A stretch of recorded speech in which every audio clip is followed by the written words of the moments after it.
Stocks are slipping Monday as trading cools on Wall Street and in markets around the world following their strong record-setting runs. The S&P 500 was 0.8% lower in early trading and on pace to take a breather from a four-day winning streak that carried it to more all-time highs.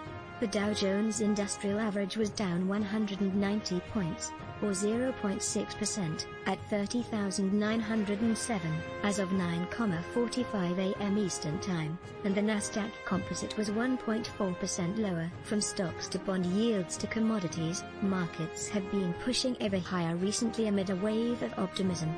With Democrats set to take control of Washington, investors expect Congress to try soon to deliver more stimulus to the economy through larger cash payments for Americans and other programs. That's building on top of enthusiasm already built about a powerful economic recovery coming later this year as COVID-19 vaccines roll out. But the big rally means stocks and other investments are even more expensive than they were just a week ago, leaving critics to say they've gone too high.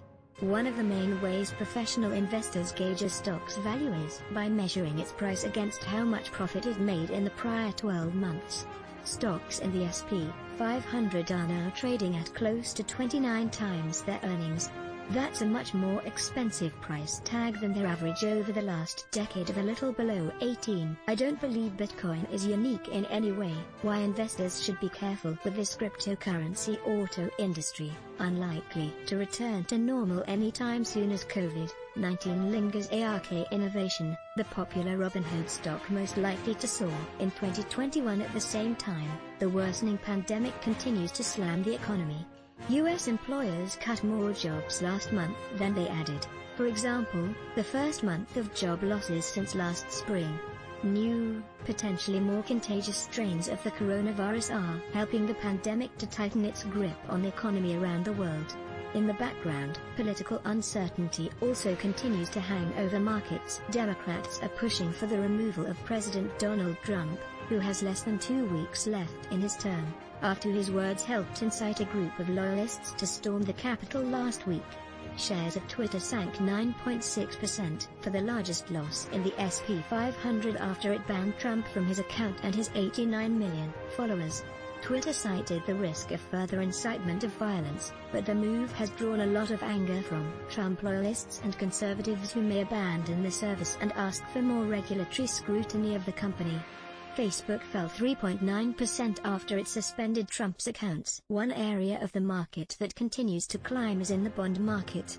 Treasury yields have been shooting higher, in part on expectations that the U.S. government is set to borrow a lot more money for stimulus programs. That has investors raising their expectations for economic growth and inflation, and the yield on the 10-year Treasury climbed to 1.12% from 1.09% late Friday. It was at just 0.89% at the end of 2020.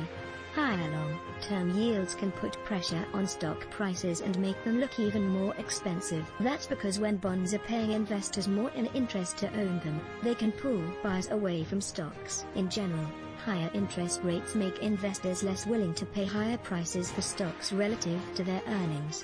Strategists at Morgan Stanley have been saying for months that bond yields may be set for a big rise, and they said in a report on Monday that stocks may have hit their peak for how much investors are willing to pay for each $1 of corporate earnings.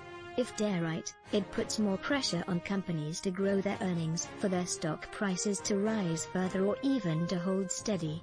Analysts expect strong profit growth to return for companies later this year as the economy recovers. But in upcoming weeks, when CEOs are scheduled to tell shareholders how much profit they made during the last 3 months of 2020, Wall Street expects to see a sharp drop.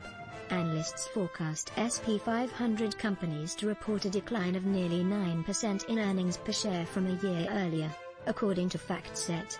If they're right, it would be the third worst drop since the summer of 2009. In European stock markets, Germany's DAX lost 1.3%, and France's CAC 40 fell 1.1%.